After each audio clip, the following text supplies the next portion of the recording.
사랑합니다. 성포고 2학년 세계사 여러분, 오늘은 지난 시간에 이어서 이제 한나라가 멸망하고 그 이후에 혼란, 분열의 시기가 나타납니다. 우리는 그것을 위진남북조 시대라고 하는데, 오늘은 그럼 그 위진남북조 시대가 어떻게 혼란스러웠고 분열되었으며, 이 위진남북조 시대가 또 이후에 어떻게 통일이 되어 가는지 그 내용을 같이 살펴보도록 하겠습니다.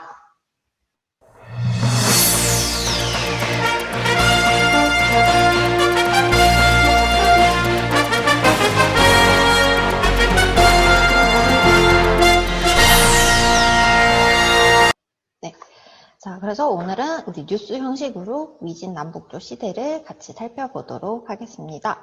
우선 위진남북조 시대의 이런 정치적인 상황을 먼저 설명한 다음에 위진남북조 시대의 사회, 문화를 이렇게 순서대로 살펴보도록 할게요. 지난 시간에 한나라 말기 태평도 오두미도의 영향을 받은 이제 민간신앙, 즉 소위 말하는 사이비 종교의 영향을 받은 사람들이 황건이라고 해서 노란 수건을 두르고 이제 반란을 일으키게 되는데 우리는 이를 황건적의 난이라고 합니다. 이 황건적의 난, 황건적의 우두머리가 바로 장각이라는 사람이에요. 그래서 황건적의 난이 생각보다 너무나 이제 크게 반란이 일어나면서 한 왕실도 멘붕 상태에 빠져 있다. 이러한 혼란스러운 시기에 이 황건적의 난을 진압하는 사람들이 등장을 합니다. 그 진압하는 사람들이 대표적으로 조조, 유비, 그리고 손권, 손책, 이 손씨 집안의 사람입니다.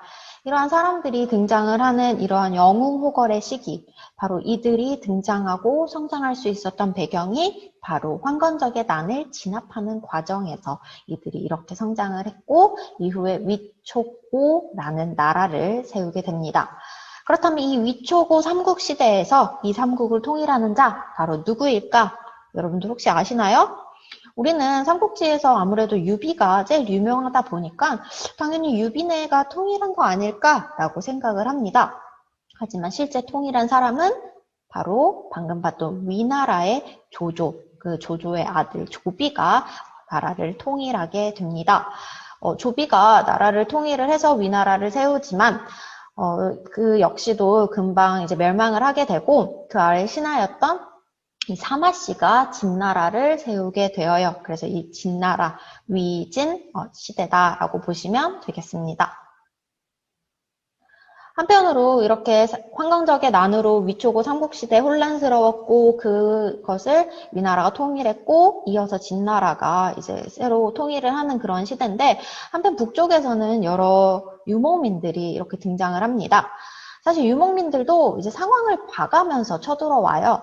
한나라 무제시대 때는 굉장히 강성했잖아요. 그러니까 한무제 때 이제 싸우고 나서는 그 이후로는 그렇게까지 쳐들어오거나 혼란스럽게 만들지 않았는데 아무래도 한나라 무제 이후로 나라가 혼란스럽고 약해지는 그 시기를 틈타서 이 북방 유목민족들도 남쪽으로 이제 쳐들어오게 됩니다.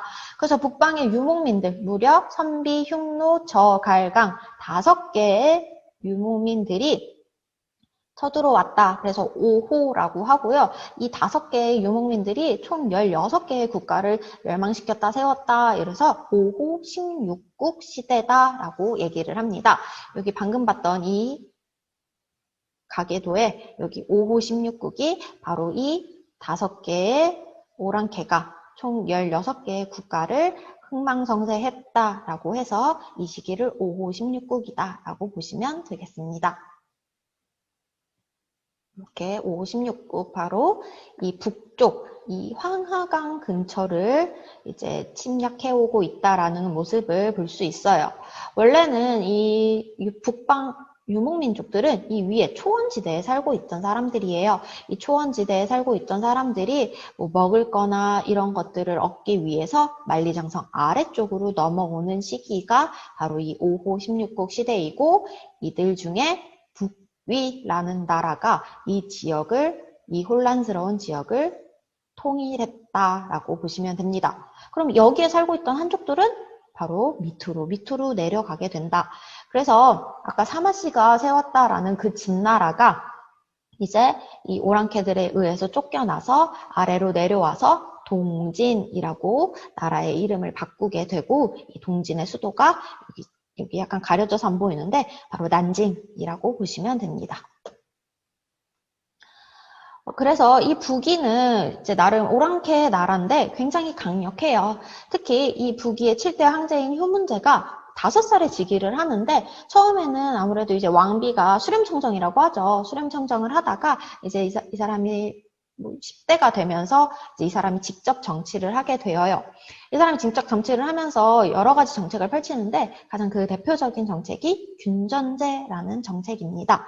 이 균전제라는 건 이제 국가가 이제 모든 땅을 가지고 있다라는 그 기본 전제 하에 국가가 토지를 나누어 주고 그 사람이 죽으면 다시 땅을 회수받는 이런 식으로 국가에서 이렇게 땅을 통제하는 제도다라고 보시면 되겠습니다.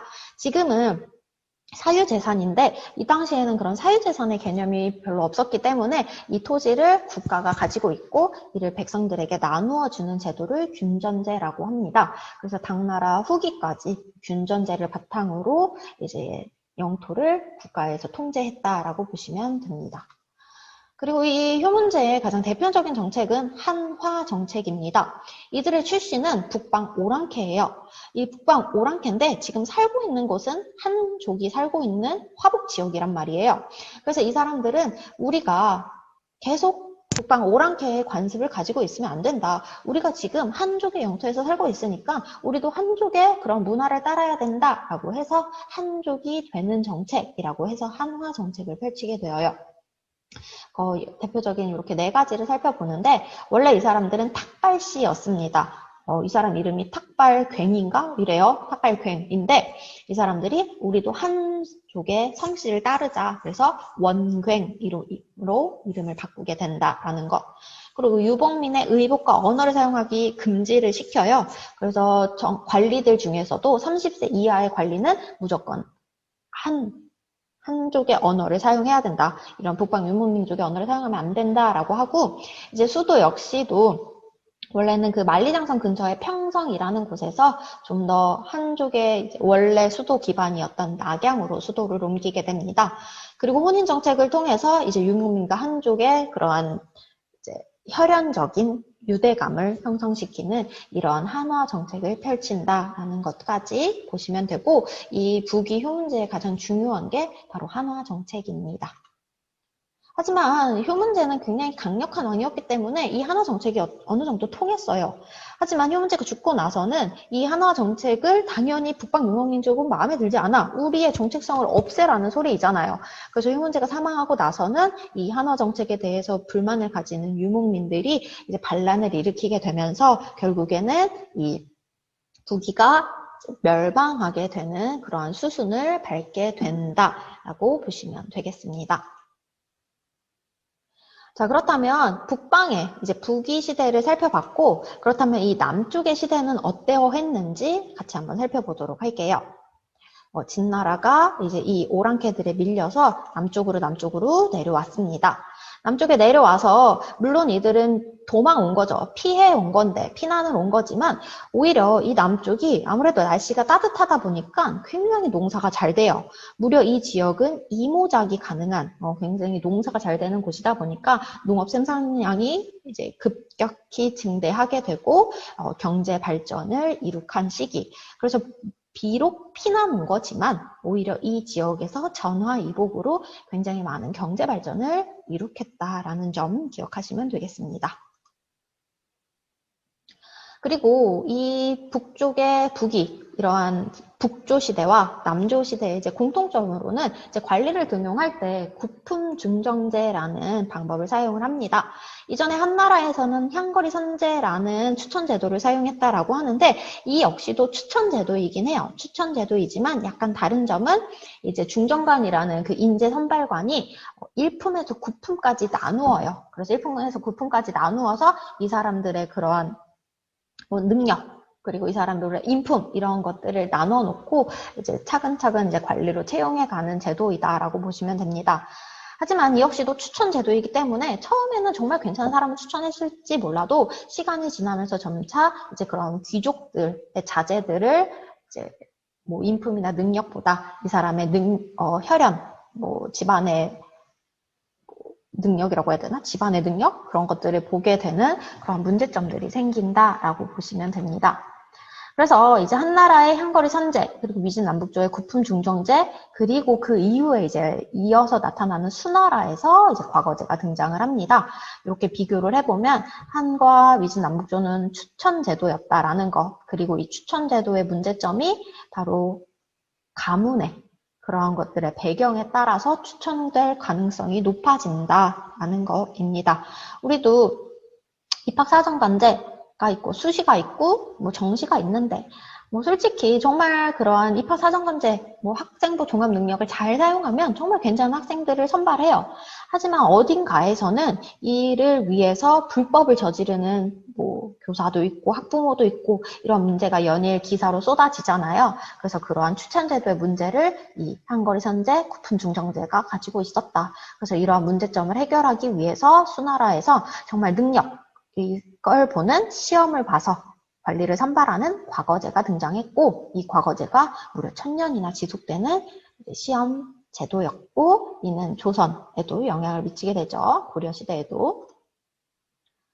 자, 그래서 구품 중정제라는 건 여기 보시면 각 지방의 중정관이 자기 지역의 인물을 재덕과 명망에 따라서 이제 추천을 하는 그런 9등급에 나눠서 추천하는 제도이다. 하지만 이 제도는 이제 문제가 있죠.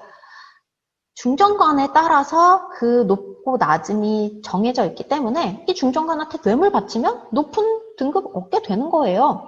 그래서 임금의 권세와 은혜를 제멋대로 가지고 놀며 천자의 권한을 빼앗고 있습니다. 중정관에게 잘 보이면 그만이다.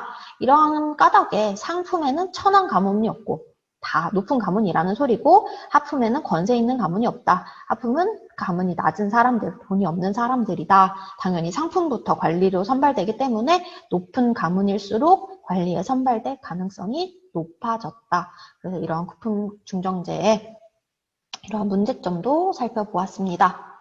문벌 귀족이 이러면서 점차 형성되고 귀족 사회가 되고 있음을 알 수 있습니다.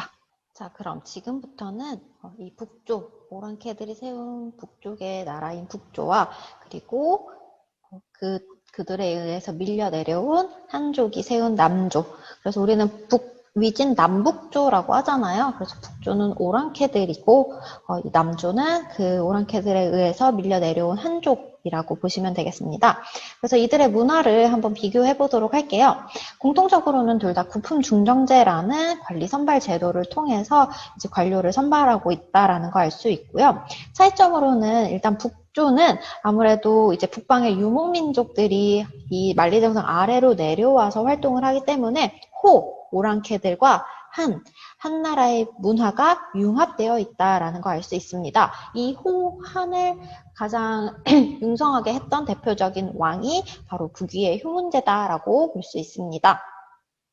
한편으로는 남조 같은 경우는 이제 구품 정정제에 따라서 문벌 귀족이 형성되면서 이제 귀족 문화가 굉장히 크게 발생을 하게 됩니다. 그래서 뭔가 현실적인 문제를 막 이렇게 정치 현실에서 하기보다는 현실에서 도피한 그런 귀족들의 문화를 이제 발전시켰다라고 합니다. 그리고 이제 차이점 또 다른 걸로는 이제 북조 같은 경우는 이제 유교와 불교가 굉장히 융성을 했던 반면에 남조는 이제 도가 그리고 청담 사상 같은 이렇게 현실 도피적인 그러한 사상이 유행했다라는 것 이렇게 공통점과 차이점 살펴보면 되겠습니다. 자, 그러면 남북조 시기에 여러 가지 종교와 사상이 나타나는데 어떤 종교와 사상이 나타나는지 같이 한번 살펴볼게요. 우선 첫 번째로 방금 제가 남조에서는 현실 도피적인 도가와 청담 사상이 유행했다라고 하는데 것을 대표적으로 나타내는 게 바로 중림칠현이라는 거예요.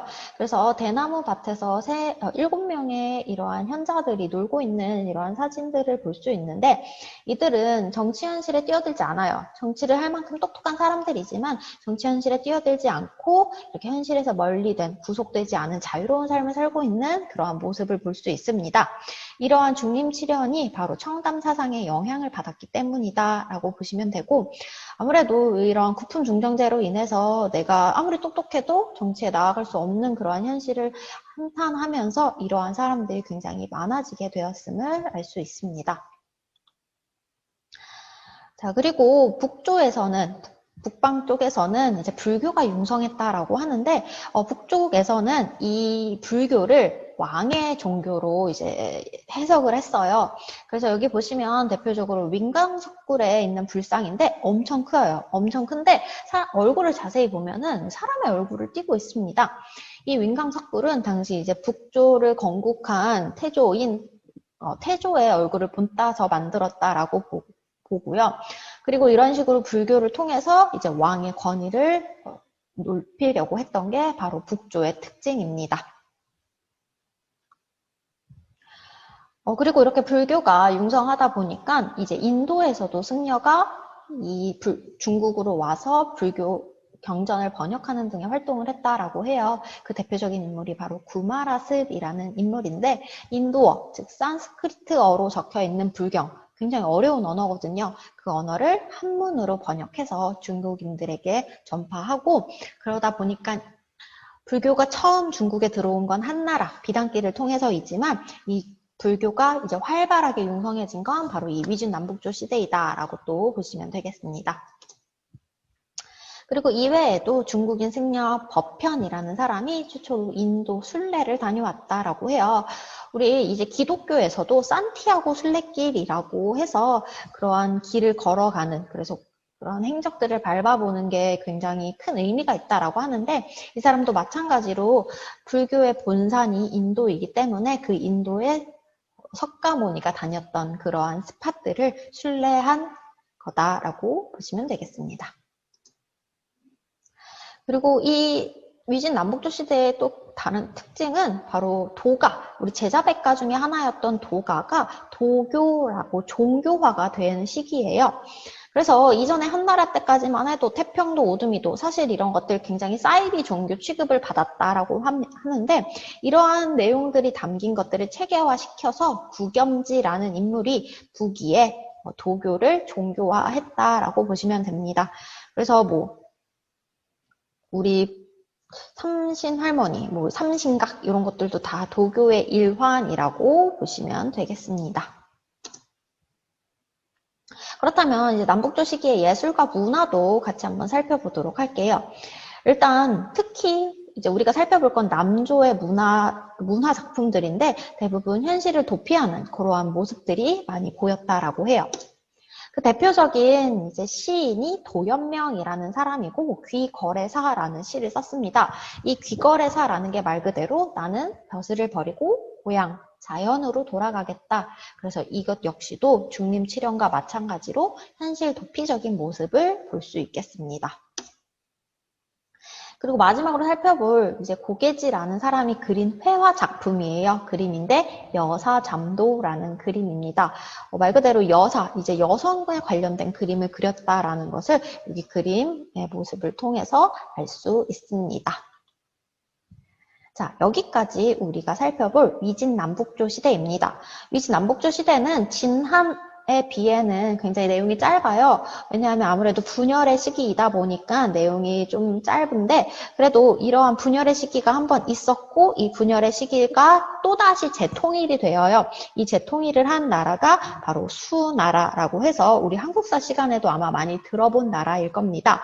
그러면 이제 다음 시간에 우리 이제 등교했을 때는 이 수나라가 이 혼란스러운 위진 남북조 시대를 어떻게 통일하고 이제 새로운 이제 중국의 새로운 문화를 발전시켰는지 같이 한번 살펴보도록 하겠습니다. 여러분들 여기까지 수고하셨고 우리 오프라인 등교 때 만나요. 안녕. 네, 여러분들 이제 내용이 끝났으니까 교과서 밑줄 치고 그리고 그 다음에 구글 퀴즈 문제 푸는 것까지 잊지 마시길 바라겠습니다.